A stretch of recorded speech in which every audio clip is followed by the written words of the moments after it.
What is good, my peoples? This is Kobe2408. There's huge ADC changes coming to patch 8.1 on the PvE this week, which is pretty crazy. There's going to be a new Keystone coming out. Insane. Also, a new item is also going to be hitting the PvE. Crazy. But before I get into this video, if you want to be a Patreon supporter, please click on the link in the description below. It helps me out a lot. Thank you to Tyler. He's my latest and greatest Patreon supporter. Absolutely appreciate it, Tyler. Thank you so much for donating. Again, I want to do this full time, so please, if you can support, I would absolutely love it. You only have to support $1. I mean, it ain't nothing. $1 a month, I mean, it's nothing. So if you could do that, I would love you a long time. But anyways, let's get into this video. So 8.10, I've been saying it for a while. ADCs are so damn strong once they get Infinity Edge or Static Shiv or Rapid Fire Cannon. Those two items are just like completely like, they just stomp the whole game. So if you can get them early, you can basically carry the game. So if we scroll down right here, it says right here, crit carry, turn on time, and reliability. So getting two items like Infinity Edge, they say zeal, zeal upgrade, obviously, that which goes into Static Shiv or Rapid Fire Cannon, usually makes a crit carry marksman the most valuable champion for their team. Even Riot knows that they're stomping games really hard, and it makes mid laners like myself really hard to play against that because there's really no outplay. I mean, you're just getting auto attacked to death, and so what they're gonna do is they're actually thinking about reworking Infinity Edge. That is insane. Reworking Infinity Edge. So it's going to be less impactful early on. So it looks like they might actually add a new passive to Infinity Edge where it scales throughout the game. So right here where it says with passives that make it less powerful against early game targets. So it's not going to be as strong early game and more dependent on scaling through the game. So I'm not really sure how the scaling is going to work on the passive, but maybe as the game goes later on, the Infinity Edge does more damage, or if you get more kills, it'll do more damage. Maybe something with creep kills, who knows? But they are reworking Infinity Edge. That is crazy. Also, they're nerfing zeal items. But moving on, they're also going to nerf base health regen.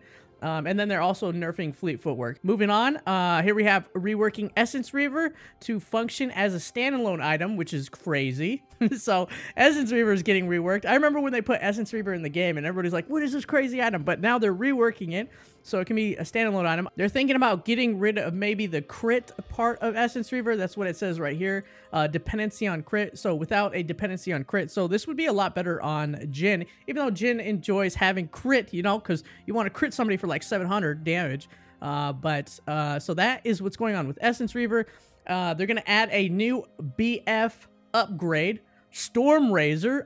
That is crazy. That makes your first attacks in combat more impactful. What is this? I can't wait till this hits the PvE. I don't even know what to say about that. But anyways, a new upgrade for the BF sword, Stormrazor. Crazy. And then they're changing Last Whisper. It upgrades back to the total armor penetration. So what that means, it's better for against champions that are building armor or not building armor. So it works both ways. Last Whisper is going to be good against both those builds. And then since they're switching back to the old Last Whisper style where it's total penetration, Lord Dominix is actually going to have the Giant Slayer passive removed, which was obviously better against tanks. So now that Last Whisper is being changed to, again, the total armor penetration, so it's just good against armor stackers and non-armor stackers. So Lord Dominix doesn't need that Giant Slayer passive anymore. And then here is the craziest part. A Domination Keystone is being added. Hail of Blades. Wait, what?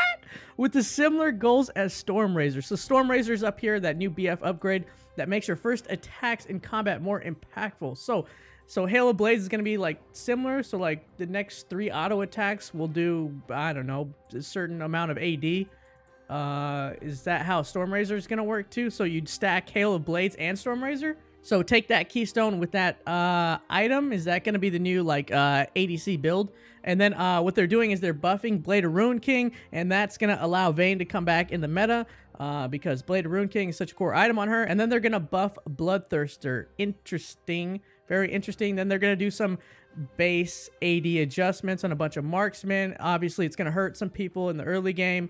But obviously they have to nerf some of the base AD on a lot of champions. I think they need to nerf it on Draven. He's too oppressing in lane, man. He does way too much damage early on. So scrolling down, we can see right here they're talking about Infinity Edge, and they're reworking some of the crit and then turning a portion of it to true damage, which, what is this game now? It's all about true damage? Okay. I'm not really sure they're thinking behind that, but I'll roll with that. We'll see fewer crit items, which is good because early game, we don't need to see any crit items, because if I get 2-tapped by Caitlyn and I'm playing Malzahar, I can't even play this game anymore, especially mid lane, because it's just impossible to fight an AD carry with Infinity Edge and Static Shiv. And then they're probably going to make some minor changes to Executioner's Calling and Mortal Reminder. Obviously, they're niche picks. I mean, they're good against healing champions. Executioner Calling adds Grievous Wounds, stops a bunch of healing. You got to have that in the game, and you got to allow AD carries to build that, because that is their only defense against healing champions like Nami, Sona, Soraka, etc., etc. I mean, there's oh wait, Redemption, that stupid ass item. They need something in the game to get rid of shields. That is the biggest thing. That is the biggest problem in this game, is shields. Well, healing and shields. But we'll see how this all plays out. Let me know what you guys think in the comments below. I'll have videos on the reworks once they hit the PvE, especially the new Hail of Blades Keystone. I want to see what that's like. But as always, make sure to subscribe, like, comment, and share. I'm Kobe248. Thank you for watching, and you guys stay awesome, my friends, and I'm out. Peace.